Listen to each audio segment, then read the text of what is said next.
코린 여러분 안녕하세요. 코비의TV입니다. 오늘 준비한 무서운 이야기는 코비의TV 구독자 떡보님의 제보 사연입니다. 그럼 오늘 이야기도 바로 시작하도록 하겠습니다.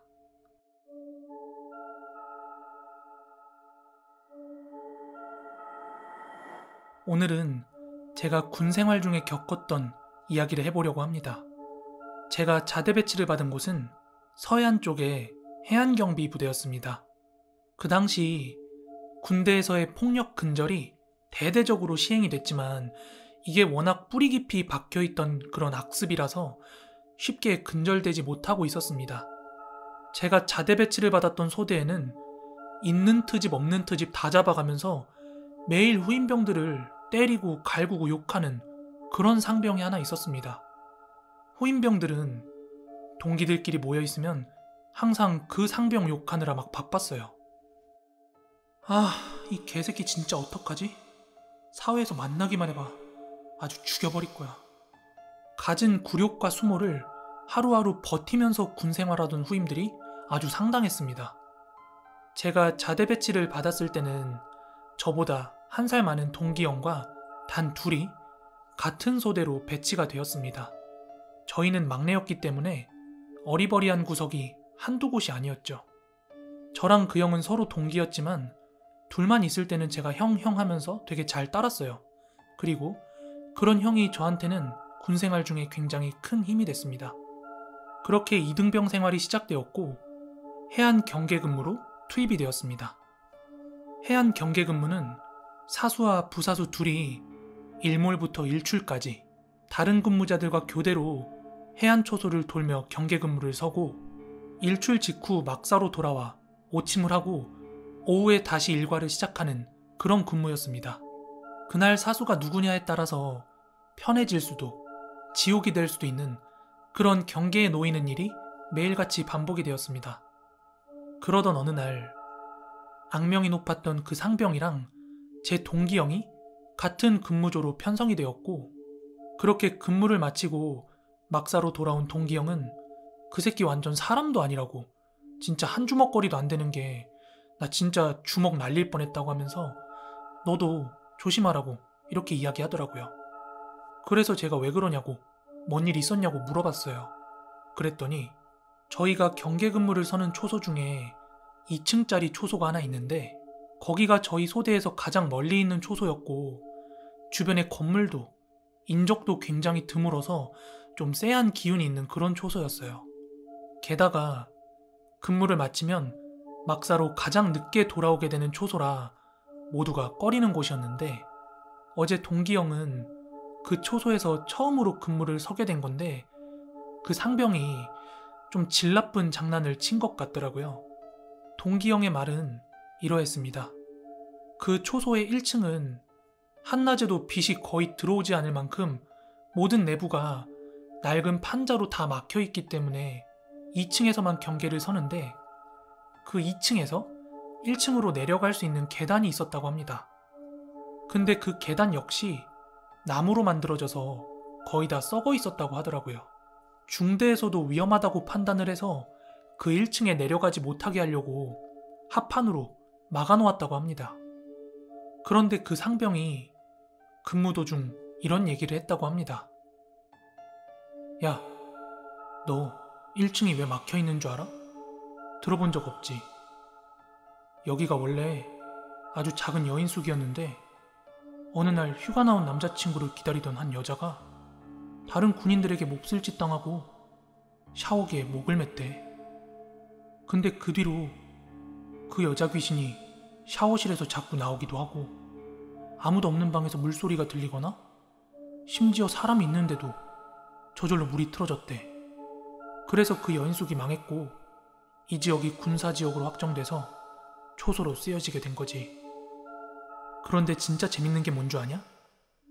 여기 처음 오는 이등병들은 신고식 있다? 1층까지 계단으로 내려가서 왼쪽으로 돌면 화장실 옆에 샤워기가 나와. 거기 변기 위에 화장지가 있거든? 그걸 가지고 나왔다가 다시 제자리에 갖다 놓는 게 신고식이다. 물론 후레쉬는 안 줄 거야. 야간 투시경만 쓰고 갔다 와. 나도 이등병 때 다 했다.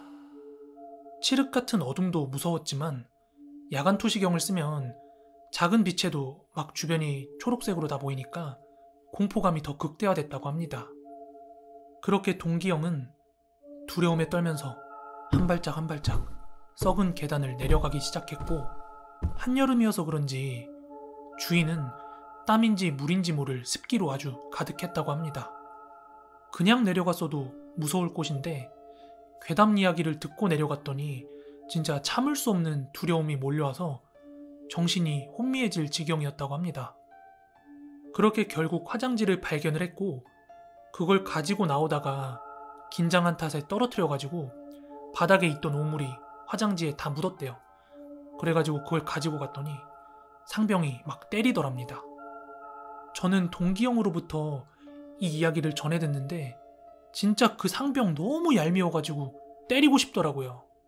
그 일이 있고 나서 2주 정도가 지난 어느 날이었어요.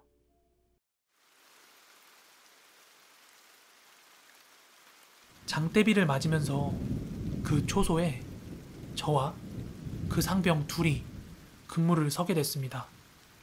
근무 시간은 2시간이었는데 초소에 들어서자마자 야, 노래해봐. 야, 나 웃겨봐. 여자 얘기해봐. 하며 괴롭히기 시작했고, 저에게도 신고식이 있다면서 동기형한테 한 것과 똑같은 얘기를 하더라고요. 그리고는 귀신이 나오면 너 어차피 여자 구경도 한번 못 해봤을 텐데 한번 만져나 봐라. 예쁜지 자세히 한번 봐라. 이러면서 막 영가를 욕보이면서 혼자 낄낄대더라고요. 저는 드디어 올 것이 왔구나 싶었습니다. 1층으로 내려가는 계단의 입구는 낡은 합판으로 막혀 있었고, 그걸 치우라 그래서 치웠더니 아주 동굴 같은 입구가 하나 보였습니다. 마치 블랙홀처럼 너무 까매서 빨려 들어갈 것만 같았습니다. 1층은 그야말로 암흑이었고, 벌레 우는 소리, 빗방울 떨어지는 소리 말고는 아무 소리도 들리지 않았습니다. 저는 천천히 삐그덕삐그덕거리는 나무 계단을 밟고 1층으로 내려갔습니다. 그런데 그때 상병이 위에서 합판으로 입구를 막아버리더라고요. 순간 놀라긴 했지만 이미 동기형한테 얘기를 들었던 터라 그냥 심호흡을 한번 하고 화장지를 찾으러 나섰습니다. 밖에서 보던 것보다 그 안은 훨씬 넓었고 계단도 훨씬 깊었어요. 밖에서 보면 분명히 1층인데 계단 통해서 내려가다 보니까 마치 지하로 가는 것 같더라고요. 주변에서 풍겨오는 나무 썩은 냄새와 곰팡이 냄새 때문에 막 두통이 일어나기 시작했고, 게다가 야간 투시경을 통해서 주변을 보니까 이게 진짜 공포영화에서나 볼 법한 그런 장면이었고, 저도 사람이었기에 진짜 뭔가가 튀어나올 것 같은 그 두려움에 막 머리가 어지럽기 시작하더라고요. 아무튼 그렇게 야간 투시경에 의지한 채 화장실을 둘러봤는데 있어야 할 화장지가 없는 거예요. 아무리 주변을 둘러보고 찾아봐도 화장지가 나올 생각을 안 하더라고요. 그래서 다시 2층으로 올라가는 계단에 서서 상병한테 휴지가 없다고 그렇게 소리쳤어요. 그리고 잠시 뒤 합판을 치우더니 뭔 개소리냐며 거기에 화장지가 없었던 적이 없다고 헛소리하지 말라고 그러더라고요. 그래서 제가 진짜 없다고 그랬더니 야, 너 쫄아서 화장실 근처에도 안 가봤지? 이등병 주제에 구라치냐? 이러며 믿지를 않더라고요. 저는 상병을 올려다보면서 진짜 없다고 그렇게 얘기했더니 올라오라고 하더라고요.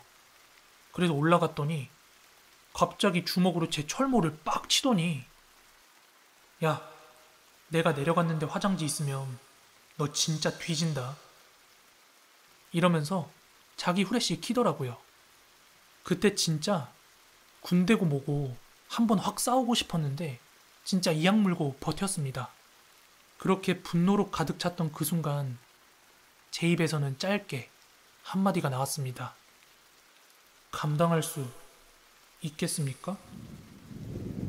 상병은 어리둥절한 표정으로 뭔 미친 소리냐며 정신 나갔냐고 이러더니 후레쉬 켜고 계단을 천천히 내려가더라고요. 그리고 한 2분쯤 지났을까요? 1층에서 우당탕 하면서 막 나무 부서지는 소리랑 넘어져서 허둥지둥 어쩔 줄 모르는 소리가 막 들려오더라고요. 야, 후레쉬 줘봐. 야, 후레쉬 갖고 내려오라고, 이 새끼야. 저는 미동도 하지 않았습니다. 왜냐면 당연한 일이 일어났으니까요. 그대로 저는 합판으로 입구를 가려버려서 상병을 올라오지 못하도록 했습니다. 안에서는 괴성과 울부짖음이 들렸고 상병은 계단 위까지 올라가서 막 합판을 두드리면서 문 열라고 막 욕을 하기 시작했습니다.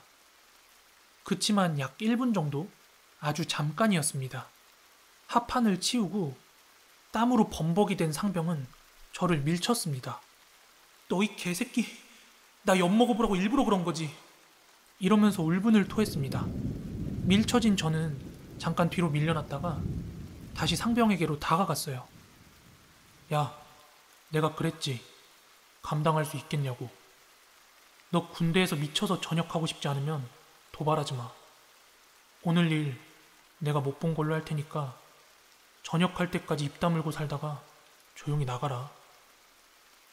제가 그렇게 말하면서 상병을 위아래로 훑었는데 그 상병 바지에 오줌까지 지렸더라고요.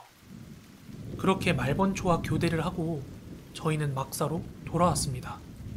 평소에 까불까불하고 말 많던 그 상병이 낯빛이 어두운 채로 계속해서 연신 담배만 피워대니까 주위에 선임병들과 동기들이 모여 무슨 일 있었냐고 그렇게 물었더니 며칠이 지나서야 귀신을 봤다고 그랬대요. 제 이야기는 쏙 빼고요. 그 상병은 자신이 배가 아파서 화장실로 내려갔는데 갑자기 후레쉬가 꺼지더니 샤워기에서는 물이 줄줄 흘러나오기 시작했대요. 그래서 급하게 허둥지둥 계단으로 향하는데 샤워기 쪽에서 불쑥 하얀색 손이 튀어나오는 걸 봤다는 겁니다. 분명히 후레쉬가 켜지지 않아서 주변이 암흑 상태였는데 그 손은 마치 빛이라도 나듯이 아주 선명하게 보였다고 합니다. 물론 이 이야기가 간부들에게로 흘러가면 징계감이니까 소대원들 사이에서만 이야기가 전해졌는데 이게 아무래도 거짓말처럼은 들리지 않으니까 그 초소에서 근무 서기를 다들 꺼려하기 시작했습니다. 그중 소대원들을 잘 챙기는 하사가 하나 있었는데 그 하사에게 여기 초소 근무 서기에 너무 위험할 것 같다고 뭐 보수공사라도 해야 되는 거 아니냐 이렇게 선임들이 이야기를 했고 그렇게 소대장님께도 보고가 들어간 후에 마침 비도 많이 오고 막 그러니까 그 초소에서는 더 이상 철야 근무를 하지 않게 되었습니다. 그리고 제가 상병이 돼서 면회가 가능해졌을 때 어머니랑 누나가 온다 그래서 제가 올 때 팩소주 하나만 사다 달라 그랬어요. 술도 안 마시는 애가 소주는 왜 필요하냐고 그렇게 물어봐서 그냥 동기 줄 거라고 이야기를 했어요. 그렇게 면회를 마치고 며칠이 지난 뒤에 저는 근무 때 몰래 그 팩소주를 가지고 나가서 초소 1층에 뿌려주면서 그 영가를 좋은 곳으로 가라고 이렇게 달랬습니다.